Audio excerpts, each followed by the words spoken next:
Paano nga ba makabili ng sobrang murang load sa Shopee? Makikita sa ating video na ang 300 load mabibili mo lamang sa halagang 261 pesos. Ang 500 load ay 435 pesos, at ang 1,000 na load naman ay 870 pesos lamang. Let's start! Sa iyong cellphone, i-open ang Shopee app.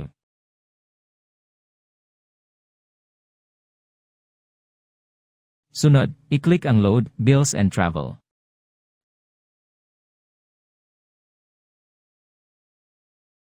May makikita ka na agad na 13% off promo load offer si Shopee.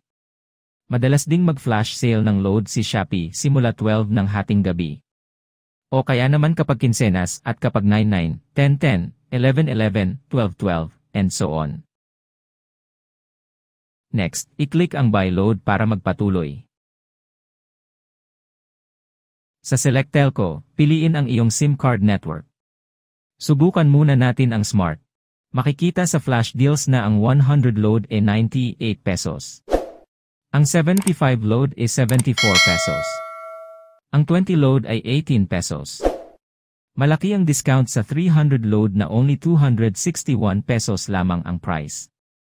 Ganon din sa 500 load na nagkakahalaga lamang ng 435 pesos. Lastly, sa 1,000 load, mabibili mo lamang ito sa halagang 870 pesos. Marami ka pang pagpipilian na load amount na meron ding mga discount.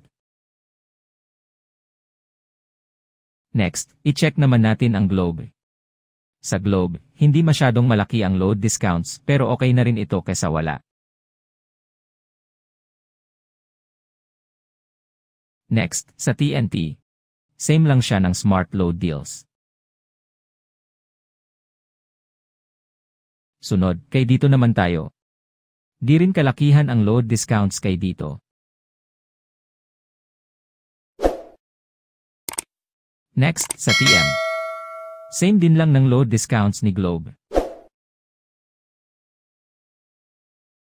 Para bumili ng load, piliin lang ang iyong network. For example, TNT network. I-type ang iyong cellphone number. Sunod, piliin ang load na gusto mong bilhin. When done, i-click ang checkout. Sa payment option, kung wala kang SPay later, pwede mo itong palitan ng GCash. Yun nga lang, may 17 pesos na handling fee kapag GCash ang ginamit mong pambayad. Pero okay na rin si GCash dahil kay SPay later meron ding patong sa iyong babayaran kung ito ang iyong gagamitin. Kapag goods ka na kay GCash, i-click lang ang confirm para magpatuloy. Then click Pay Now. At i-continue mo na lang ang steps para magbayad at matanggap na ang iyong load. Salamat po sa panonood. Don't forget to subscribe to my channel for future updates. If may tanong po, comment lang po sa baba. Thank you.